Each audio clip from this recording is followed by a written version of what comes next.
Saludos, voy hoy a seguir hablando de este libro de Francisco Ayala, Introducción a las Ciencias Sociales. En el vídeo precedente había comentado algo de la tercera parte del libro que lleva por título Los problemas capitales del mundo actual. Había dicho también que la primera parte, conceptos generales, pues sobre ese tema no, que es donde Ayala pues nos comparte los fundamentos de las ciencias sociales, las unidades culturales, distribución de la cultura en círculos autónomos, sociedad y cultura, la ordenación objetiva de los factores acopiados, su sincronización y jerarquización, el occidente en el panorama universal de las culturas. Aquí ya en este capítulo de la primera parte nos introduce el tema fundamental de la segunda, que es el que voy yo hoy a hablar. Segunda parte que se titula El proceso histórico-social del Occidente. La expansión geográfica del Occidente, el proceso técnico de la civilización occidental, evolución de la estructura económica capitalista, el proceso político en el seno de Occidente. Y hoy voy a limitarme al primer capítulo de esta segunda parte, que lleva por título El desarrollo histórico de la cultura occidental. El desarrollo histórico de la cultura occidental. La Edad Media, nos dice Francisco Ayala, es concebida al principio como una época oscura, negativa, en la cual la cultura ha sufrido un colapso y los hombres han recaído en la barbarie. ¿Cuántas veces hemos escuchado cosas de este tipo? Tal idea acerca de la Edad Media procede del Renacimiento, porque si bien durante ella las gentes habían pensado y creído estar continuando sin interrupción la herencia de la antigüedad grecorromana, el Renacimiento considera, por el contrario, que han sido desconocidos los valores clásicos, y es decir, esa es una opinión que tienen los renacentistas y lo toman como un dogma incuestionable, ¿no? Algunas personas. El Renacimiento considera, por el contrario, que han sido desconocidos los valores clásicos y se propone recuperar, por su parte, una herencia grecorromana que considera abandonada y perdida durante los siglos intermedios. Y entonces, al volverse hacia un pasado interrumpido con el deseo de restaurarlo, niega toda validez a las formas de vida desenvueltas durante los siglos del medioevo, tachándolas de bárbaras. Tiene la necesidad de estigmatizar, de demonizar esa época como una época oscura, ¿no? Sin embargo, desde muchos puntos de vista, como dice Ayala, en ese tiempo medieval los estados no están constituidos aún, todo forma parte de una cristiandad. Y no hay tampoco la opresión, la persecución que, por ejemplo, va a haber a partir de la Reforma y la Contrarreforma.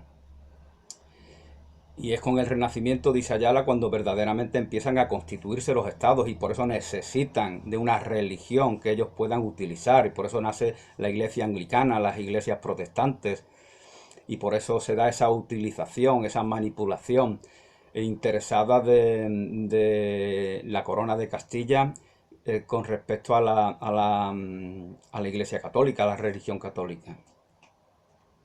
La concepción del mundo inspiradora de la cultura occidental para Francisco Ayala, hemos vivido y vivimos en una civilización cristiana occidental que tiene una hermana que es la ortodoxa, la civilización ortodoxa del Oriente Europeo. Él utiliza este concepto, civilización cristiana, a pesar de lo que decía Unamuno, ¿no? De que civilización y cristiandad son conceptos confrontados y en esa agonía, en esa lucha de la una con la otra, de lo que ambas cosas, ambos elementos, ambos factores, ambos ámbitos que tienen ascendente sobre nosotros, los cristianos occidentales. En esa lucha pues vamos progresando y vamos forjando la civilización que para Oswald Spengler, dicho sea de paso, al cual se cita también en este libro, significa ya la decadencia. Civilización es decadencia. El verdadero esplendor es la cultura, que es cuando hay dinamismo, que es cuando hay actividad, que es cuando hay expansión en el buen o en el mal sentido, o en el mal sentido de ese valor expansivo. La concepción del mundo inspiradora de la cultura occidental está contenida en el cristianismo, que comporta una actitud humana nueva, propia, peculiar del Occidente, y que con ella inaugura un círculo de cultura. Esa concepción del mundo tiene una base monoteísta, recogida por los cristianos de la antigua religión hebraica, pero dentro del monismo fundamental que esta fe en un solo Dios impone. Se descubre una tensión interna de la mayor importancia para entender toda la actitud vital espiritual del hombre del occidente. Hay una tensión interna entre dos polos que varían de continuo en cuanto a su determinación concreta, pero que mantienen constantemente su dualismo, colocando al sujeto de nuestra cultura en esa actitud que ha sido designada como fáustica. Bueno, esta dualidad no sé si tiene algo que ver con lo que antes comentaba de civilizatorio y cristiano, con esa dicotomía. Y nos menciona este concepto que creo que también Spengler se refiere, esto de que vivimos en una civilización, en una cultura fáustica, que viene de Fausto, el doctor Fausto, que parece que fue un personaje real, ¿no? Pero que sobre todo es famoso por los dramas, por las tragedias que los grandes autores como Christopher Marlowe y sobre todo Goethe llevaron a sus obras, ¿no? Fausto vende su alma al diablo, al demonio, a Mefistófeles, porque quiere abrazar el conocimiento. Es un amor al conocimiento el que le lleva a vender el alma a los mismísimos infiernos. Y de alguna manera esto nos define a nosotros, para bien o para mal, nos define a los occidentales. Tenemos esa actitud expansiva, queremos ir invadiendo, conquistando, ganando terreno, ganando corazones, etcétera, etcétera.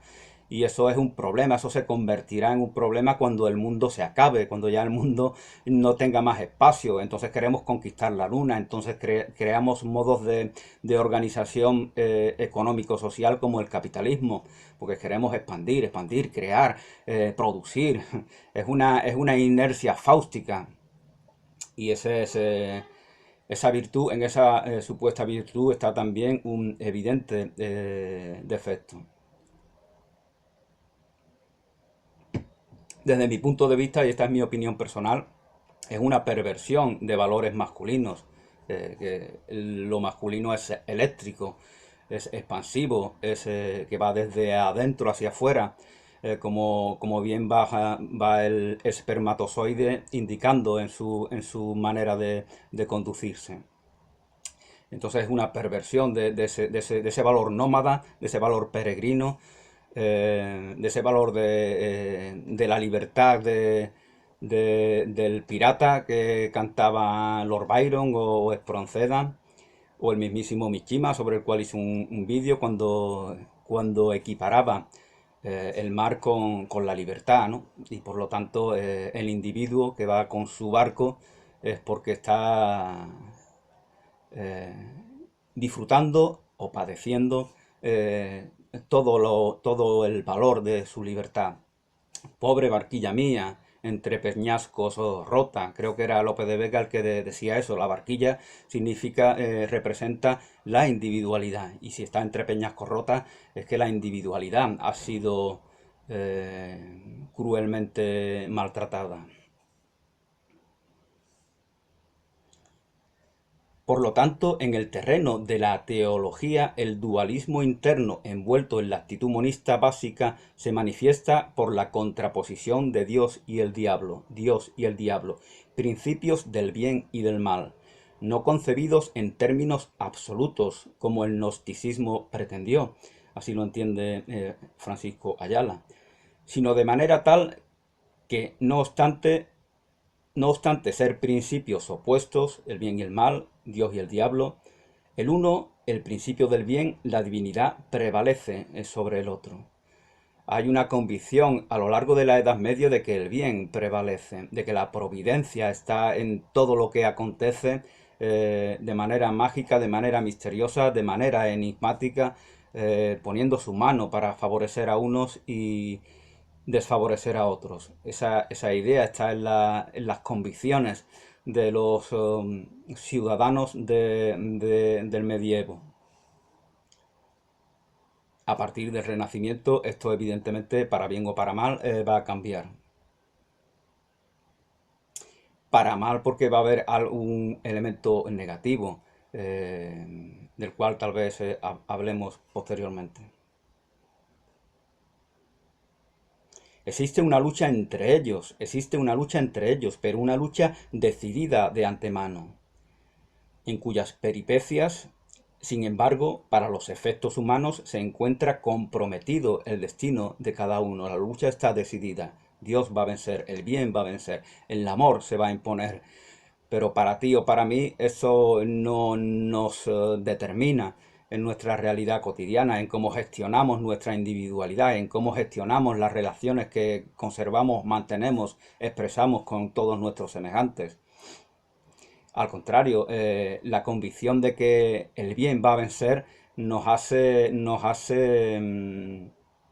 acomodarnos, y por lo tanto lo que se acomoda le pasa como al agua estancada, que se pudre, que se corrompe, que se pervierte, y por lo tanto em, ya no estamos en la actitud adecuada para estar al nivel de ese bien, de ese amor, de esa divinidad que va a terminar triunfando desde la perspectiva tradicional cristiana.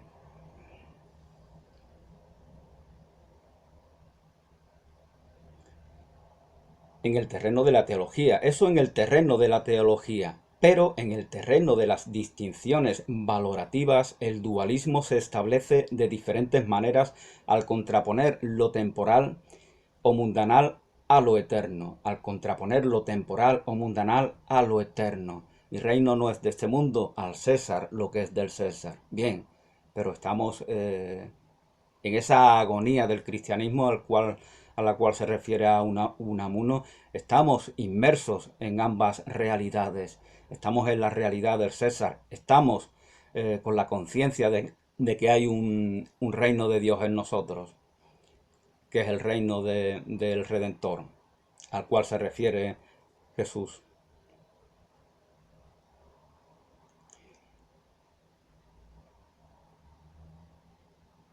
En el orden de las instituciones, la Iglesia al poder laico, o sea, el pontificado al imperio.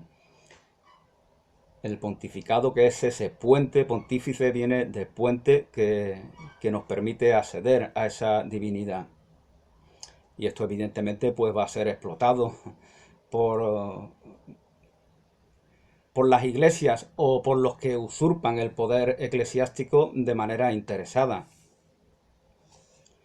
Hay pues dentro de ese fundamental monismo un juego continuo de alternativas entre términos contrapuestos que inviste la mayor significación en cuanto que moldea la actitud cultural del hombre en Occidente.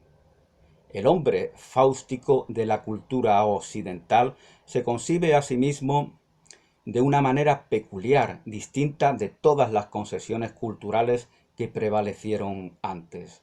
El hombre del Occidente se concibe a sí mismo como sujeto de una dignidad suma. Cada uno de los seres humanos, independientemente de sus condiciones sociales, psicológicas, morales, etc., y solo por ser un individuo humano, es portador de una suprema dignidad que lo hace absolutamente respetable. Somos hijos de Dios y no se puede, y eso es la criatura, por lo tanto, es expresión de la santidad, de la bondad, del amor, de la belleza, de todo lo que define a la fuente de vida, al Creador. Esa dignidad está en nosotros. Que vivamos en nuestro personaje conforme a ella o no, eso ya es otro tema. Entonces, para Francisco Ayala, como para tantos estudiosos del cristianismo y defensores, apologetas del cristianismo, El mismo cristianismo otorga a una dignidad al individuo, subrayo lo de individuo, otorga una dignidad, un valor al individuo que jamás ninguna otra religión, ninguna otra filosofía, ninguna otra manera de interpretar ese mismo individuo y esa misma sociedad de la cual es partícipe le ha otorgado nunca. Evidentemente esto podría ser debatible. ¿De dónde viene en sus orígenes la noción de esta suprema dignidad del individuo que tantas repercusiones tuvo en el orden político institucional? Viene de que todos los hombres, según la concepción cristiana, somos hijos de Dios, unos más dignos y otros menos, pero todos hijos de Dios.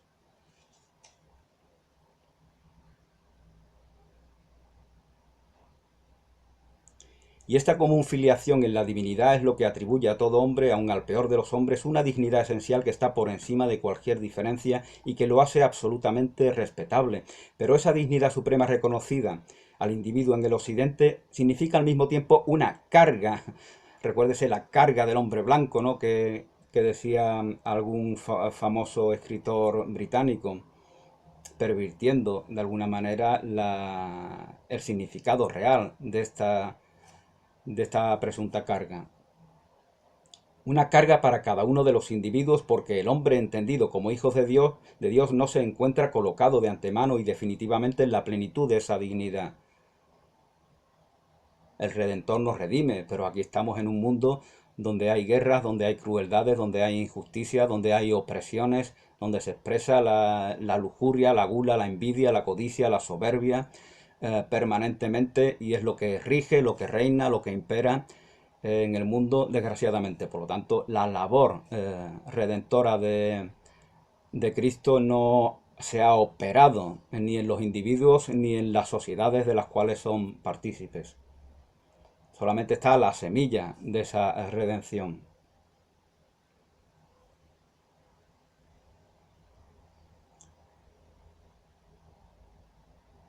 Por obra del pecado, los hombres hijos de Dios han caído y han sido arrojados al valle de lágrimas que es este mundo, y a consecuencia de esa caída por obra del pecado original han de luchar, esto lo dice Francisco Ayala para que entendamos la mentalidad de esos hombres y mujeres del medievo y cómo va cambiando a partir del Renacimiento, y ese cambio tiene sus consecuencias en nuestra realidad. Ya estamos huérfanos, ya estamos vacíos, ya somos hijos de la nada, como dice el existencialismo. ¿Por qué? Porque esa mentalidad antigua ha ido diluyéndose en las conciencias de las personas que conforman esa cultura occidental. A consecuencia de esa caída por obra del pecado original, han de luchar durante toda su vida por elevarse de nuevo a la dignidad plena de hijos de Dios, que sólo pueden alcanzar con carácter irrevocable en el tránsito de la muerte, mediante la reconquista del paraíso perdido. La conquista de esa dignidad que solamente podemos reconocer en toda su plenitud, en toda su integridad, una vez que se dé el tránsito a la otra vida, es decir, cuando fallezcamos. Esta idea es fundamental en el medievo, pero, y nos va a contar Ayala, que en el Renacimiento la explotación, el goce, el disfrute de la organización en el mundo va a suceder esa idea. Ya el más allá no está en el centro de nuestras vidas, sino que para bien o para mal, entendiéndolo bien o entendiéndolo de manera equivocada, es el más acá mundano el que rige las mentes de esos hombres occidentales.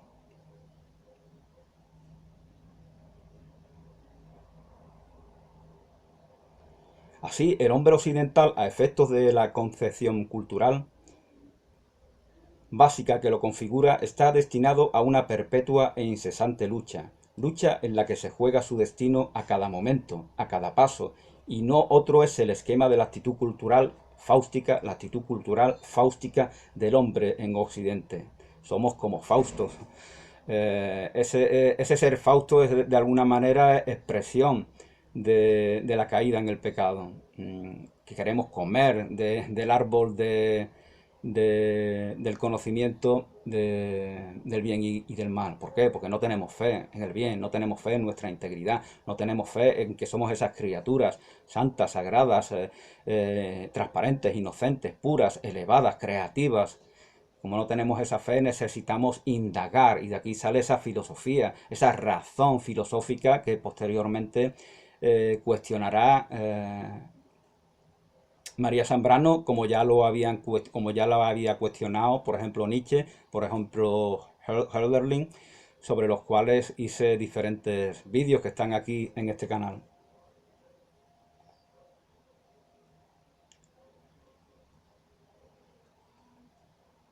Esa actitud fáustica persiste, transformada a todo lo largo de nuestra civilización. Esa actitud fáustica persiste a todo lo largo de nuestra civilización, cuando ya por lo menos grandes cuando ya por lo menos grandes porciones de la población y en todo caso los sectores dirigentes de la sociedad han relegado la fe religiosa. Ya evidentemente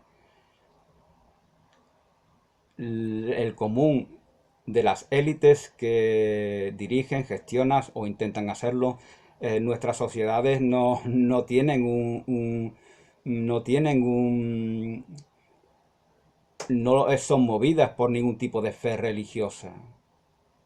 Pueden tener fe en sus ombligos codiciosos, esa fe puede que sí que la tengan, pero no hay fe religiosa, no hay fe espiritual. Puede haber algún individuo particular que forme parte de esas élites, que conserve, que mantenga de manera anecdótica, de manera meramente que no es significativa, que no ofrece influencia a los grupos de los cuales es partícipe, que conserve esa fe. Pero las élites no son movidas por ningún tipo de fe religiosa. Su fe tiene que ver con el existencialismo, con el nihilismo, con el ateísmo, con el agnosticismo, etcétera, etcétera. Hay una convicción total que no van a abandonar de que verdaderamente aquí este mundo no tiene sentido, y si no tiene sentido, el que corta cabezas, el que martillea cráneos, el que pega tiros, pues vale tanto como el que ama a sus semejantes y trabaja por su bien. Esa es el mensaje que las filosofías de las últimas décadas nos transmiten a todos los ciudadanos, y por lo tanto, bajo ese mensaje, bajo esa filosofía, ¿cómo podemos esperar otra cosa que no sea violencia, guerra, opresión, explotación de cientos de miles de niños en mafias de pederastas, etcétera, etcétera? ¿Cómo podríamos esperar otra cosa si no hay algo trascendente que nos mueva, que fundamente nuestra convivencia?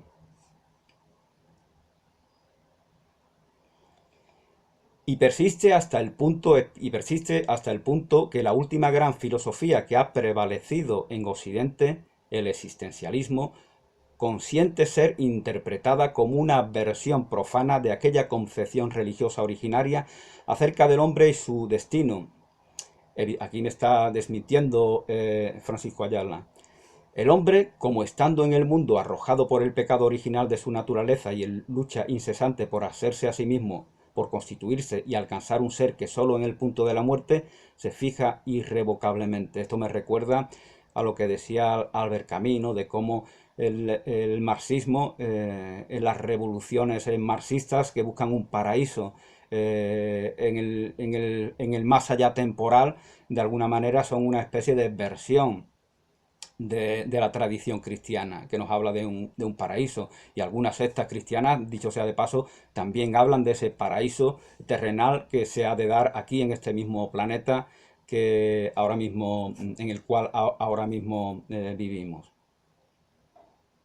Esta inicial y radical disposición a la lucha del hombre del Occidente suministra una explicación interna, psicológica y espiritual de todo ese enorme impulso que nuestra civilización alcanzará posteriormente, sobre todo a partir del Renacimiento, en orden a la conquista creciente de dominio sobre la naturaleza, extendiéndose en una brega sin término hasta los confines, episodio que cubre varios siglos a partir del Renacimiento y al que deberemos referirnos más adelante, pues antes conviene que precisemos algunos otros aspectos complementarios de la cristiandad medieval. Bueno, como veis, nada acontece por casualidad, todo responde a esa mentalidad fáustica, el capitalismo, la industrialización, la colonización, que ya termina, puesto que ya no el mundo se cierra y por lo tanto tenemos que colonizar otros espacios, por ejemplo la Luna. Pero ¿qué pasa? Que no hay una satisfacción. En esa hambre fáustica no nos satisface conquistar la Luna, porque ahí no hay nada, no hay pueblos, no hay cultura, no hay posibilidad de vida. Eh, entonces, bueno, no hay posibilidad de vida, eso todavía puede que esté por demostrar. Pero no hay lo que el espíritu fáustico, la inercia fáustica busca. Y por lo tanto aparece la industrialización, el capitalismo. Hay que esa inercia a conquistar hacia afuera se retrotrae hacia sí mismo. Y ahí aparecen desde Napoleón hasta Hitler y pasando por la mentalidad marxista, la necesidad de invadir a los demás países de Occidente para imponer un solo gobierno. Esto es consecuencia de esa inercia fáustica que se retrotrae sobre sí misma. De ahí el peligro de autodestrucción en el cual se encuentra el continente europeo, la cultura europea, cuando desde el Renacimiento y sobre todo desde la época de la industrialización, de la Revolución Francesa, del comienzo del Romanticismo, desde esa época comienza a decaer vertiginosamente ese espíritu, ese trasfondo cristiano que nos mantenía unidos.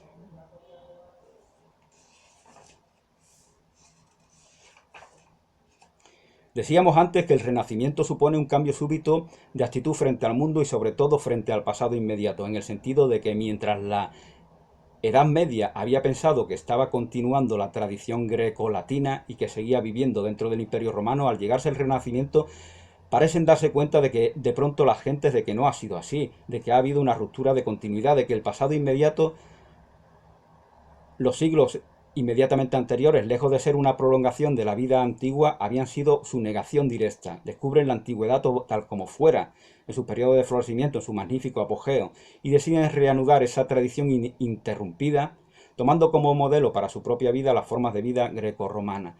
En la Edad Media, millones y millones de europeos que vivían de manera rural, no tenían conciencia de que el Imperio Romano había desaparecido. No es como ahora, que manda un tweet y se entera todo el planeta. No había nada, ¿no? La gente era analfabeta, vivía en sus espacios, pequeños espacios, en su montaña, en su valle. Por eso cuando llegan a España los visigodos, que son unos miles solamente, llegan a ser 100.000 según algunas estadísticas, en contraste con los 6 millones de hispanorromanos. Fijaos, 6 millones al lado de 100.000, sin embargo esos 100.000 son los que organizan el reino visigodo. ¿Por qué? Porque esos 6 millones están sumidos en la pasividad posiblemente. Y las élites de esos 6 millones pues no se ven como capacitadas para forjar un reino. Entonces los invasores, porque son invasores, visigodos, esta tribu germánica, del cual algunos ignorantes dicen que descendemos, lo cual evidentemente es mentira. Será más fácil que descendamos de esos 6 millones que no que descendamos de esos 100.000. Bueno, estos visigodos, como os comentaba, pues con facilidad pues se van haciendo con la península.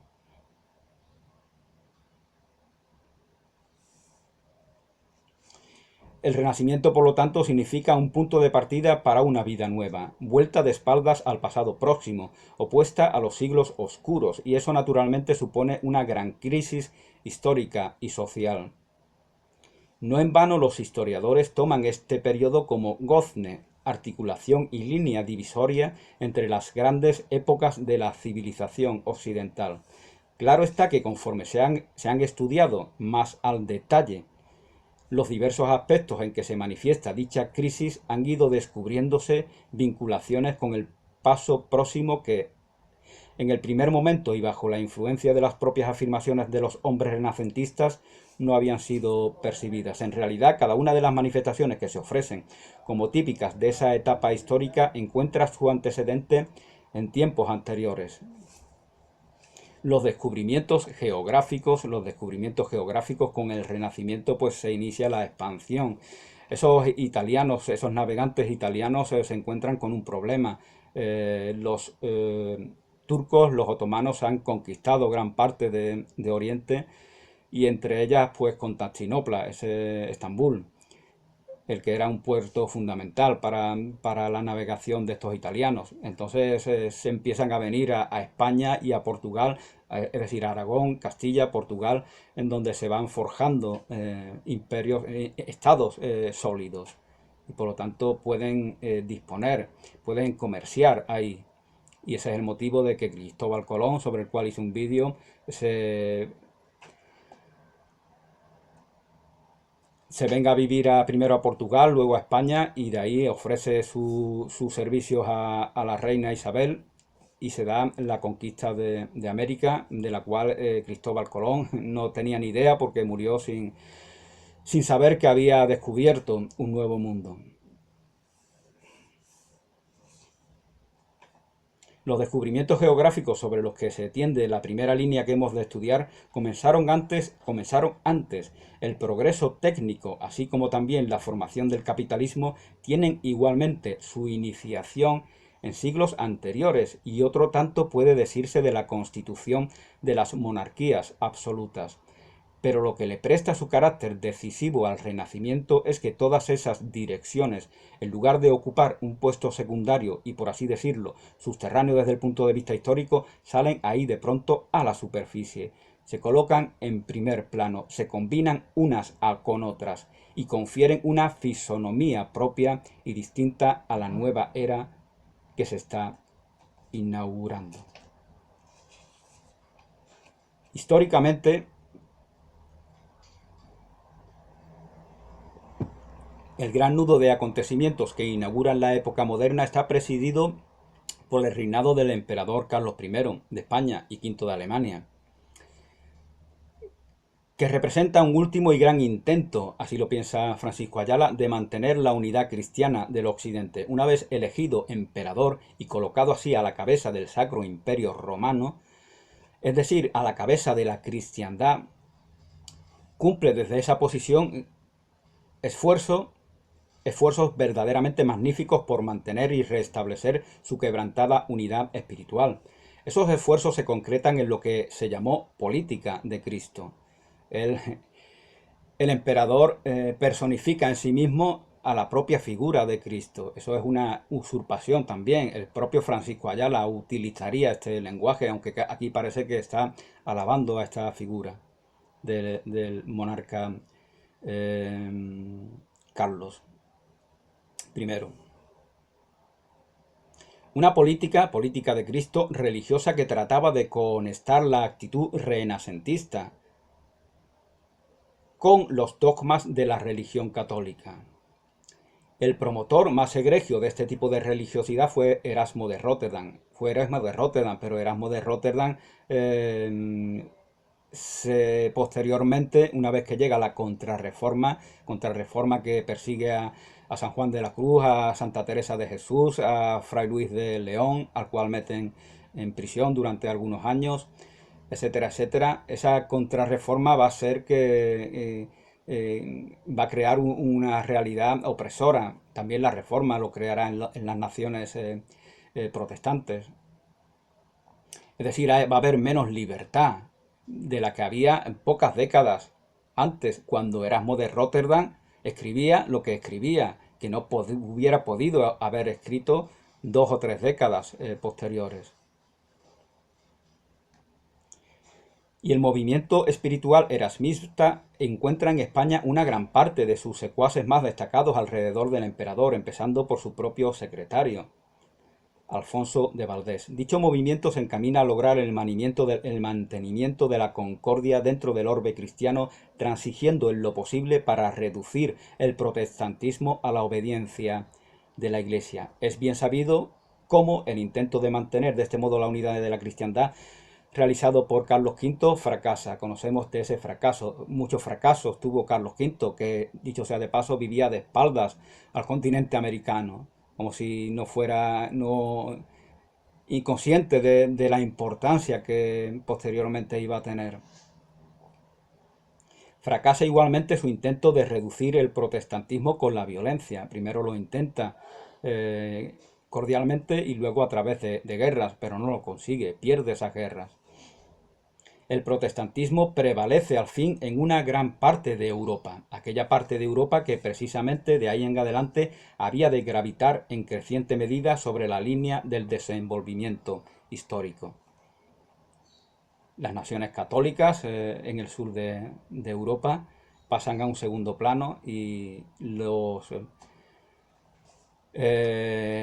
sobre todo el Reino Unido, el Imperio Británico, hereda de alguna manera esa, esa, eh, esa situación de privilegio que mantenían las naciones de la península ibérica, Portugal y España. Y la consecuencia principal de este fracaso, o por lo menos la consecuencia más visible, es que la cultura occidental, que hasta entonces había venido constituyendo una unidad, una variedad, una rica variedad interna, se rompe, se quiebra. Antes no había conciencia de naciones, de estados, todo pertenecía a una cristiandad. Y a partir de aquí se van forjando los estados, que necesitan de una religión para fortalecer el poder de ese Estado. Una religión específica. No pueden doblegarse ante otra religión que pertenece a un Estado con el cual pudieran confrontarse.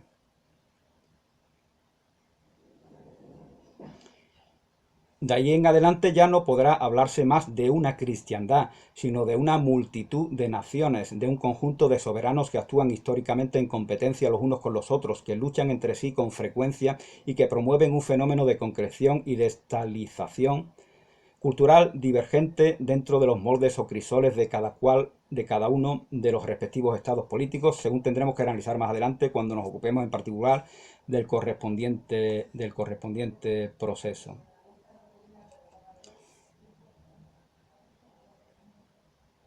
Los problemas de nuestro mundo actual, y con esto voy a poner término a este vídeo y a esta breve introducción a la introducción a las ciencias sociales.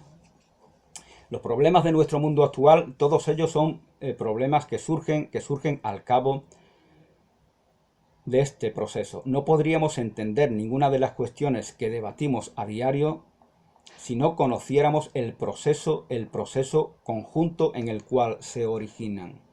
A través de cada una de las sesiones que a continuación estudiaremos, observaremos que lo que en el Renacimiento se inicia y se despliega a lo largo de los siglos intermedios alcanza a plantearse como problema vivo y actual para nosotros hoy.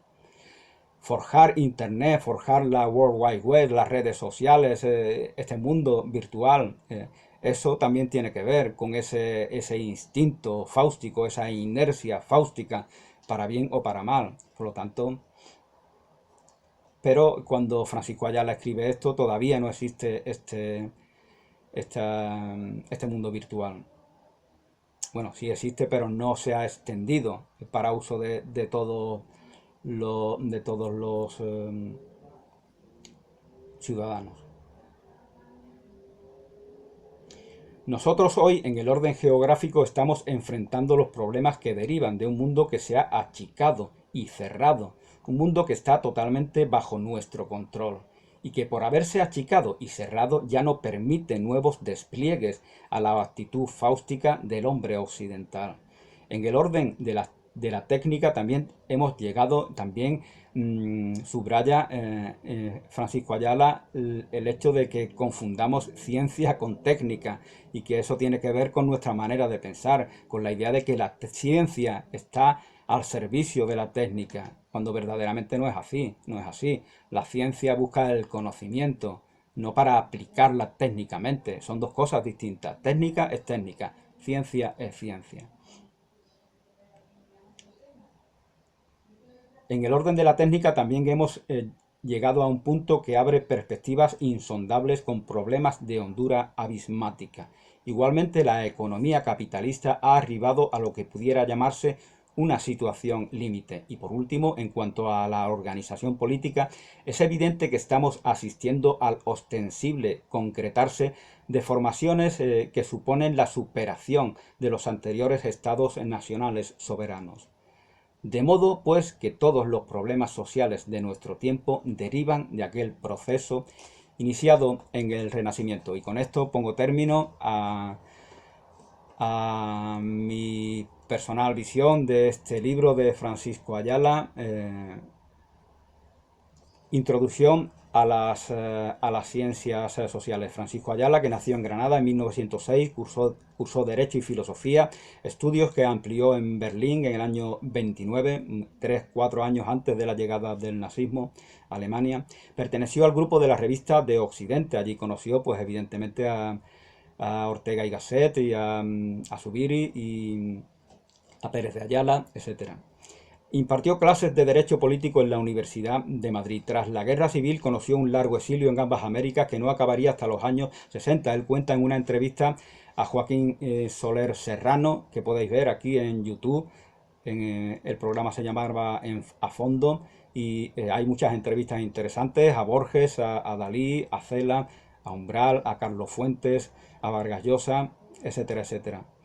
Y una de ellas es a Francisco Ayala y cuenta de que él vino de incógnito en los años 60 para viajar y conocer la realidad española y veía cómo el atraso que había en los pueblos, en las zonas rurales. Paradójicamente ese atraso, según contaba una viajera inglesa hace años, ese atraso le hacía a ella querer venir a España para ver, porque había algo de encantador, ver que el tiempo se había detenido en esos pueblos y que seguían viviendo como se vivía hace 2, 4, 8 siglos. Sin embargo, ese atraso concluye justamente en esa década y con eso concluye pues todo lo que a esa viajera británica tanto le atraía. Con lo cual, para ella verdaderamente el progreso supone la destrucción de muchos aspectos de la vida rural, de nuestra manera de integrarnos en la naturaleza, de vivir integrados en ella. Durante este dilatado periodo ejerció la docencia en diversas universidades que simultaneó con la publicación de novelas y ensayos y con la traducción de obras de Thomas Mann, de Rilke. Fue Premio Nacional de la Crítica en 1971, Premio Nacional de Literatura en el 84, académico de la RAE, Premio Nacional de las Letras Españolas en el 88 y también fue Premio Cervantes en el año 91. Y con esto pongo término a este vídeo. Gracias y hasta una nueva oportunidad.